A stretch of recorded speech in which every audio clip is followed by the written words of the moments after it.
Vamos lá então? E aí? Quais são as dúvidas que nós temos aqui a respeito dessa pontuação ou das pontuações 2, 3 e 4? Vamos lá? Corta para cá. Então, olha. Primeira colocação, eu gosto de uva. Professor, o senhor utilizou aqui um ponto e vírgula, aliás, usou o ponto e vírgula nos 3. Uma pergunta é possível eu colocar um ponto? Era possível eu escrever eu gosto de uva, ponto? Entretanto, não aprecio maçãs? Eu confesso a você que se eu tivesse que opinar, eu não tinha condições de dizer que você estaria necessariamente errado. Mas a língua recomenda o seguinte, que você só deve usar o ponto para uma oração assindética quando esta oração assindética ela for muito extensa. Até mesmo por uma questão de você pausar o período para que o leitor acompanhe o raciocínio. Então, se eu dissesse lá, eu gosto de uva produzida na costa italiana, quando o solstício de verão e papapá, ponto. Entretanto, isso não tem problema, isso está correto. Para as orações que são muito curtas, não há necessidade de utilização do ponto. Porque lembrem-se, quanto menos eu pontuo, melhor. Essa é a norma da gramática. Quanto menos pontua, melhor. Volta para cá então aqui, número 2. Vamos para o número 2 agora pensar aqui comigo. Vamos lá. Aí você me pergunta o seguinte, professor Rodrigo, e era possível que no lugar aqui do ponto e vírgula eu deixe apenas um ponto? Aliás, perdão, apenas a vírgula? Então, em vez de eu fazer assim, ó, vamos fazer assim, em vez de fazer o ponto e vírgula eu fazer a vírgula, a resposta que eu tenho para você é não. Esse tipo de pontuação não é possível, tá? Esse tipo de pontuação não é possível. Por que não, Rodrigo? Porque, primeiro, se você isola... Aliás, deixe-me dizer uma regra para vocês. Deixe-me dizer uma regra para vocês. Não se isolam conjunções entre duas orações. Você vai dizer, como, professor? Não se isolam conjunções entre duas orações. Eu tenho uma oração, tenho outra oração, eu tenho uma conjunção no meio. Não posso isolar essa conjunção, não importa qual seja. Por que não, Rodrigo? Porque a conjunção ela pertence a uma das orações, notadamente a segunda oração. Então não tem como eu escrever, vem cá aqui, ó. Não tem como fazer isso assim não, ó. Né? Vou colocar aqui oração 1, aí eu vou colocar assim, porque e está aqui a oração 2. E eu fazer isso. Não tem. Isso não tem como fazer. Tá? O que eu tenho que fazer é, eu vou ter que liberar a conjunção para a segunda oração. Então, a conjunção, ela introduz a segunda oração. A segunda oração está aqui, ó. Entenderam a história? Tudo bem? Então não tem como isolar. Você vai perguntar, mas professor, eu já vi uma conjunção isolada. Você não viu. O que você pode ter visto é o seguinte, vem cá. Vamos pegar essa frase aqui, ó. Eu gosto de uva, mas imagine que eu chegasse aqui, nesse lugarzinho daqui, né, e eu colocasse assim, mas, né, durante amanhã, não aprecio maçãs. Sei lá, inventa aí qualquer coisa. E eu chegasse aqui, esse durante amanhã, eu iria colocar entre vírgulas, ó. Aí o que é que aconteceria? Ficaria assim, eu gosto de uva, vírgula, mais, vírgula, durante amanhã, vírgula, não aprecio maçãs. Ora, eu ia perguntar a você, o mais está isolado entre vírgulas? Não. Quem está isolado por vírgula é durante amanhã. Agora, quando eu olho, dá a impressão de que o mais está entre vírgulas, mas quem está entre vírgulas é o adjunto adverbial, é o advérbio e não a conjunção. Certo? Então, por isso que olha para cá. Fazer isso aqui é erro gramatical. Eu tenho que colocar um ponto e vírgula. Para que, Rodrigo Bezerra? Qual é a função desse ponto e vírgula? É você indicar para o leitor que a oração assindética finalizou, que ela terminou. E o ponto e vírgula introduzirá a oração, aliás, ele separa a oração assindética. Eu vou ter início da oração sindética, eu uso uma conjunção mais extensa. Quando eu uso essa conjunção, eu sou obrigado a usar uma vírgula para dar relevo a essa conjunção e não a fazer confundir com outros termos da oração. Porque se eu ponho duas vírgulas, a conjunção se torna... É um advérbio, por acaso, para você estar isolando? Não, não é. Então eu uso o ponto e vírgula para isolar a oração, para dizer que eu terminei a oração assindética e vou começar a oração sindética. Uso a conjunção e ponho uma vírgula para dar relevo a essa conjunção. De certa forma, isso é o que aconteceu aqui. Vem cá, na número 3. Ó. Na número 3, quando eu ponho eu gosto de uva, ponto e vírgula, veja que eu desloquei a conjunção adversativa, porém. Mas, professor Rodrigo, pode fazer isso? Pode. Porque a conjunção não está mais no meio entre duas orações. Ela foi deslocada por uma questão de ênfase para o meio da sua oração sindética. Isso, por sinal, é muito chique. Isso aqui é uma forma de você dar relevo, de você dar, digamos assim, de você mostrar que a conjunção ela tem brilho. Tá? É uma forma bonita de você mostrar para uma pessoa que você sabe mexer com coesão do texto. Isso é uma forma bonita. Daí a utilização da vírgula e vírgula. Nesse caso, mais importante ainda o ponto e vírgula. Eu tenho que usar o ponto e vírgula lá atrás. Fechou? E vem cá. E a última. Eu gosto de uva, não aprecio maçãs, vírgula, contudo, é uma construção bem literária. Ela não é uma construção comum, nem no concurso público. Ela não é comum nem no concurso público, tá? Nem no concurso público, que é o deslocamento da conjunção para o final da oração sindética. Professor, todas as conjunções permitem isso? Não, nem todas. Algumas permitem isso. Por exemplo, o mas, conjunção adversativa, não permite esse deslocamento para onde eu quiser. Ela não permite esse tipo de coisa. Mas algumas permitem esse tipo de deslocamento. Entendeu isso aqui? Então, esse tipo de pontuação eu posso utilizar para a maioria, aí, aliás, para uma boa parte das conjunções coordenativas. Algumas conjunções não permitem deslocamento. Por exemplo, o mas, o i aditivo. O e aditivo não permite, tá? Mas permite pontuação. Fechou? Volta para cá. Vamos continuar. Vamos continuar que a gente não terminou a regra ainda. Então, vamos lá. Emprega-se a vírgula para separar as orações coordenadas sindéticas. Vamos lá agora. Exceto as introduzidas pelo conectivo aditivo e. Veja. Presta atenção. Presta atenção. Essa, exceto as introduzidas pelo conectivo aditivo e, isso aqui não é uma regra proibitiva. Entendeu? Isso aqui é uma regra sugestiva. Isso aqui é uma, sugestão. Isso não é uma proibição. Você vai dizer, não, Rodrigo, não. Por incrível que pareça, não. Por incrível que pareça, não. Mas a regra diz o seguinte, se você está com a conjunção... Aliás, antes, vem cá.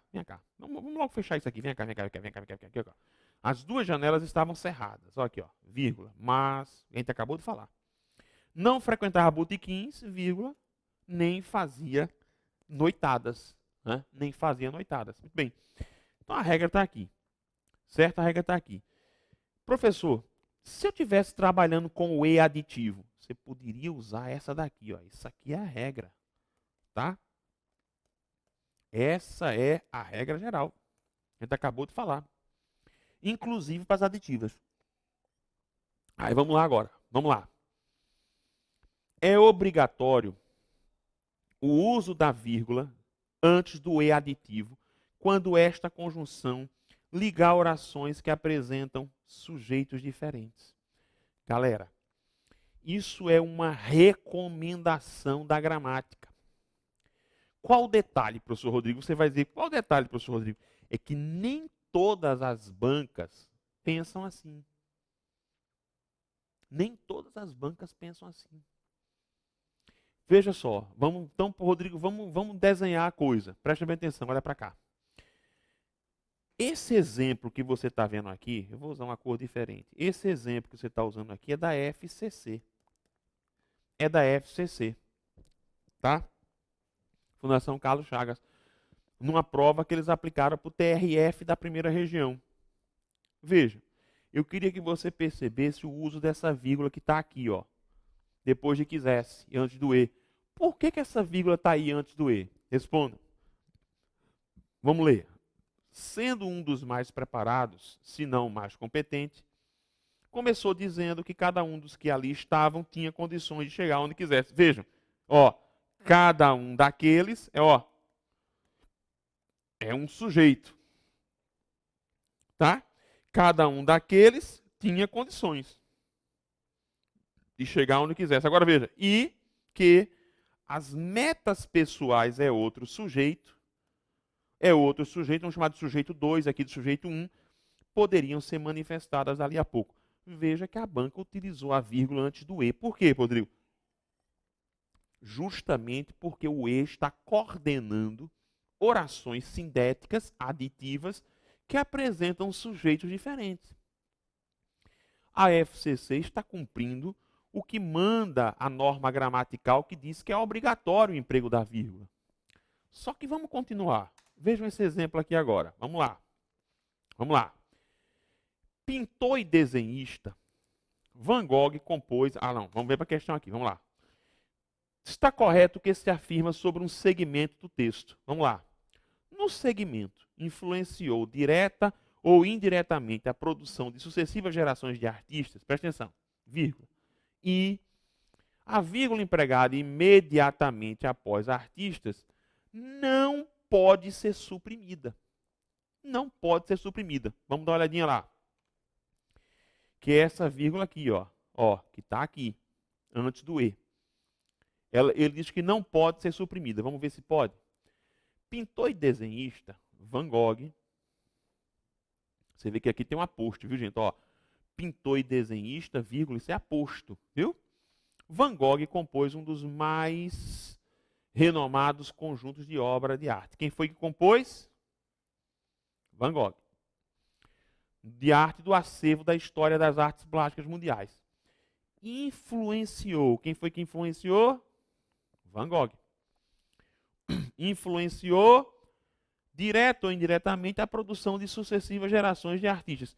E, veja que essas duas vírgulas estão em razão da tragicidade de sua existência. Ó. E tornou-se um modelo. Quem foi que se tornou? Van Gogh. Então, veja. Quem compôs? Van Gogh. Quem influenciou? Van Gogh. Quem se tornou? Van Gogh. Ora, o sujeito é idêntico. Se eu tenho um só sujeito para todos esses verbos, essa vírgula que está antes do E aqui, ela é obrigatória? Não. Não, porque eu estou naquela regra lá em cima, que diz, se você estiver antes de um E aditivo, sujeito a uma identidade de sujeito, você pode retirar. Você pode retirar. Não tem problema nenhum. Portanto, olha para cá. Esse item da letra A está errado. Esse item da letra A está errado. Porque ela pode sim ser suprimida. Mas vejam, as bancas trabalham com que ideia, professor Rodrigo? Eles trabalham com a ideia de que quando você está diante de um E aditivo, presta atenção, de um E aditivo, quer o sujeito seja idêntico, quer o sujeito não seja idêntico, não vai ter problema algum. A vírgula antes do E pode existir ou não. Querem ver isso? Olha para cá. Vejam isso aqui. Espera aí, eu passei aqui. Não, vamos dar uma olhadinha para cá. Veja só. Atente para o que se afirma abaixo. No segmento, cada um era definido por sua providência. Veja só, vírgula. E as perguntas iniciais diziam: a vírgula pode ser suprimida sem prejuízo para a correção. Você sabe qual foi o gabarito dessa item 2? Certo. A banca aceitando que a vírgula pode ser suprimida. Você vai dizer, pode, professor? Mas os sujeitos não são diferentes? São. Olha aqui, ó. Cada um é um sujeito. Era definido por sua providência. E as perguntas iniciais é outro sujeito, ó. É outro sujeito. Dizinho, etc. E aqui o E ligando orações com sujeitos diferentes. E a banca aceita como correta a retirada dessa vírgula. Quem foi, professor? A Fundação Carlos Chagas. O CESP pensa do mesmo jeito. O CESP pensa desse mesmo jeito. A ESAF também pensa do mesmo jeito. Portanto, meus amores, a vírgula, vamos tratar isso.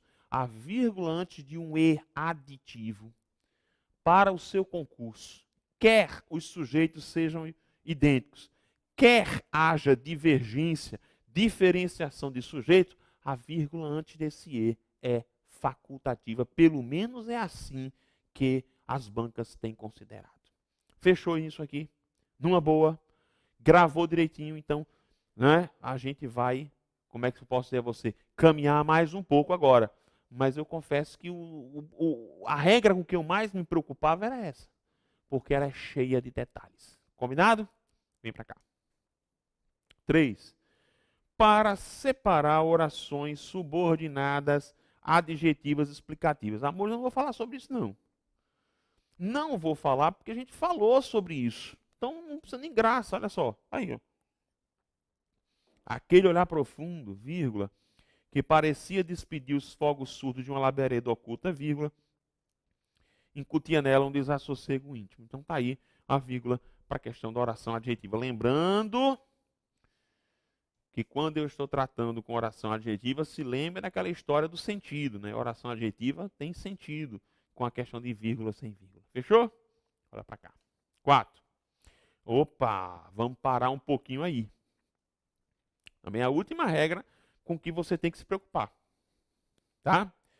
Para separar orações subordinadas adverbiais desenvolvidas quando antepostas à oração principal intercalada. Podem ser desenvolvidas ou reduzidas, não tem problema nenhum. Viu? Pode ser tanto desenvolvida quanto reduzida. Vamos vir para cá. Vamos vir para cá, tá? Vamos apagar tudo isso aqui e vamos escrever aqui. Vamos lá. Então vamos colocar aqui, ó, orações subordinadas adverbiais. Amores, na verdade, o que é uma oração subordinada adverbial? É um adjunto adverbial oracional.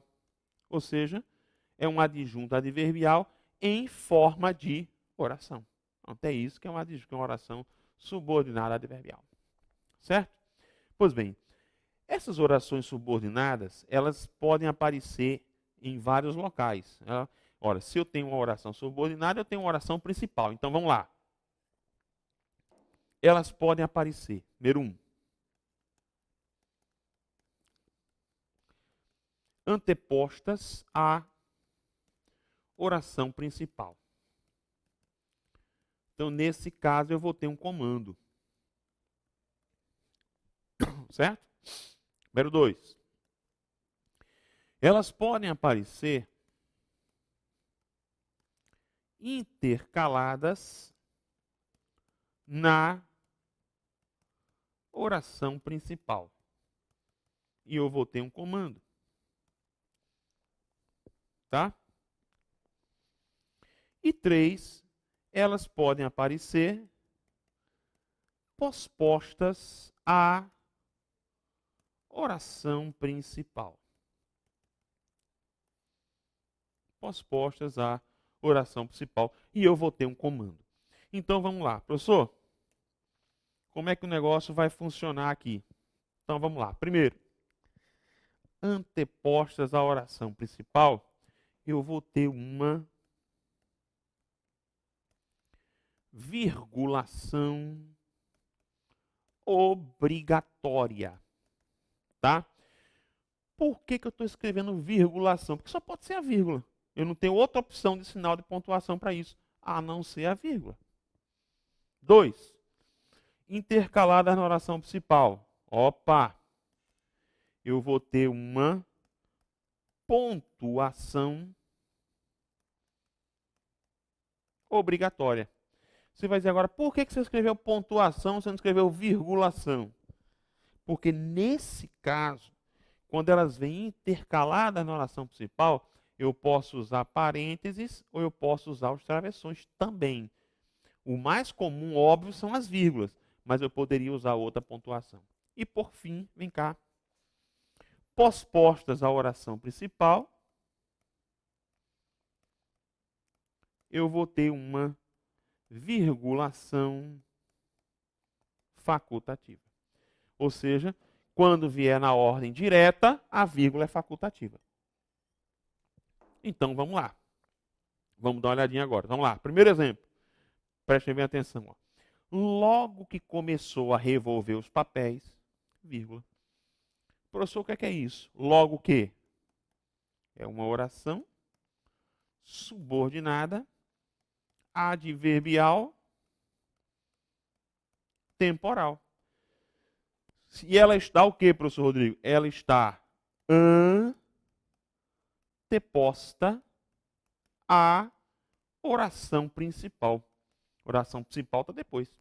Daí a vírgula obrigatória. E só pode ser vírgula, viu, gente? Não pode ser outro sinal. Vamos ver agora. O conselheiro, vírgula, observe agora. Embora não figurasse em nenhum grande cargo do Estado, vírgula. Então, o que é que eu tenho aqui agora? Uma oração subordinada, adverbial, concessiva, vírgula. Só que ela está o quê? Intercalada na principal.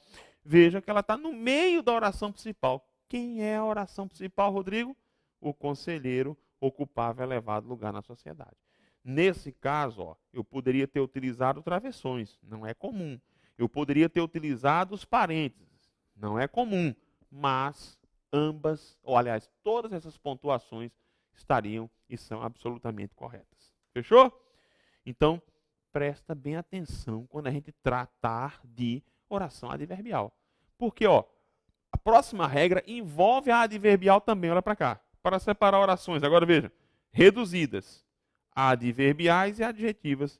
Quando antepostas à oração principal ou intercaladas nela. Porque posposta é facultativo. Então, olha só. Hoje, vírgula, pensando melhor, traduzindo hoje, vírgula, quando penso melhor. Então eu tenho aqui uma reduzida de tempo, né? De tempo. Então está aqui intercalada, veja que as vírgulas obrigatórias.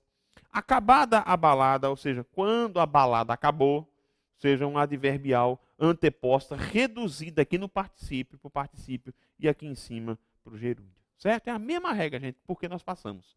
A diferença é que o verbo da oração está numa forma nominal. É isso aí. Continua. Separar orações intercaladas, que são aquelas orações, gente, que caem de paraquedas. É o que eu chamo a oração que caiu de paraquedas no meio do período. Elas não têm uma ligação com outra oração. Caiu lá por uma questão de uma informação extra, né, de alguma coisa que eu resolvi colocar. Veja. Venha, acudiu ele, ó. Venha, venha o grande homem. Olha essa oração aqui no meio. Próximo, observe. Cão que ladra, veja essa oração do meio. Diz o dito popular, não morde. Ou seja, cão que ladra, não morde. Jogou no meio, oração intercalada. Eu sou obrigado a virgular. Próximo. Não se emprega a vírgula. Veja. Eu não vou aqui colocar exemplos. Eu vou só citar as regras. Você vai dizer por quê, professor? Porque elas são bem conhecidas. Elas são muito conhecidas, nossa. Primeira regra de proibição, qual é? De pontuação. Qual é a primeira regra da proibição? Todo mundo sabe. Eu digo que todo mundo sabe, se não souber, deveria saber. Qual é a primeira regra de pontuação? De proibição? Não se emprega a vírgula entre o quê? Entre o quê? Sujeito e o predicado. Ou o sujeito e o verbo. Então, olha para cá. Aqui, ó. Entre o sujeito e seu verbo. Ó. Ainda que um preceda o outro. B. entre verbo e complemento, ainda que na ordem inversa. Estão vendo? Ainda que um venha atrás do outro. Entre o nome e o seu complemento. Não é e. O seu complemento quando juntos. Entre o quê? Entre o nome e o seu adjunto nominal. Entre o quê? Entre o nome e a oração subordinada adjetiva restritiva. Lembra? Restrição não tem pontuação. Está lá. Entre a oração principal e a subordinada substantivo, exceto a positiva, porque a positiva, ela já tem uma pontuação específica. E para a gente terminar aqui essa parte de pontuação, algumas recomendações. Olha para cá. Ó, emprega-se o ponto e vírgula. Para quê? Para separar orações coordenadas de considerável extensão, principalmente quando em qualquer destas proposições já existe pausa mais fraca assinalada por vírgula. Gente, eu já falei isso para vocês. Eu já conversei sobre isso. Se eu tenho uma oração assindética bastante extensa, bem longa, e ela tem vírgula, aliás, eu tenho orações, né? Mais de uma oração, e eu tenho já termos separados por vírgula, o que eu faço? Eu uso ponto e vírgula para poder separar a oração, senão eu causo um problema na cabeça do meu leitor. Então, olha aqui, ó, só rapidamente. A porta ficava à direita da grande coluna de entrada do templo budista. Ponto e vírgula. A sala do mestre localizava-se depois dessa porta. Tá? Então, se é muito extenso, usa ponto e vírgula para isso aí. Tá? Aqui, ó. Nada se comparava ao devaneio sentido naquele momento da sessão de psicoterapia. Vírgula. Você vê a extensão dessa oração aqui, ó. Tá? E aí ele continua e faz. E contava-me tudo sem restrições. Então, eu faria isso aqui, ou então, se fosse o caso, de a gente ter, obviamente, uma oração muito extensa, uma oração muito grande. Tá bom? Então, olha só. Nós terminamos aqui a parte de pontuação, certo? Professor Rodrigo, o que é que eu tenho que fazer agora? Agora você tem que praticar. Né? Tentar pegar questões de pontuação e começar a perceber essas regras. Não adianta simplesmente saber empregar a pontuação. Você está indo para um concurso que vai cobrar de você a regra. Você precisa conhecer regra. Se você não conhecer as regras da pontuação, nós vamos ter problemas sérios. Você pode ter problemas sérios na sua prova. Certo? Tenham cuidado, fazendo um resumozinho aqui geral, com algumas regras. Por exemplo, a regra da pontuação dos adjuntos adverbiais. Importantíssima. Importantíssima. A regra de pontuação das orações coordenadas sindéticas. Importantíssima. E a regra de pontuação das orações subordinadas adverbiais. Essas três regras são sempre muito cobradas. E sempre se preocupar com aquela possibilidade de troca de pontuação. Fechou? Olha só. Nós vamos entrar agora, o que é que eu quero com vocês? Nós vamos, veja, o que tinha de preocupação com o assunto, a gente praticamente, eu costumo dizer assim, acabou agora para você. Eu vou pegar um assunto agora, só para a gente relembrar algumas coisas, que é o assunto de ortografia. Eu quero com você rememorar algumas, digamos assim, informações bobas, tranquilas, mas que na hora de uma prova de português elas são bastante usuais. Só que eu estou aqui já terminando o meu bloco, eu vou fazer o seguinte, eu vou fechar esse bloco agora, a gente vai para o próximo bloco, tá? Estudando a parte de ortografia, tá bom? É só o tempo aí de você descansar um pouquinho, 5 minutinhos, e voltar para a gente dar uma olhadinha junto aqui em ortografia. Não sai daí não, que eu volto já já.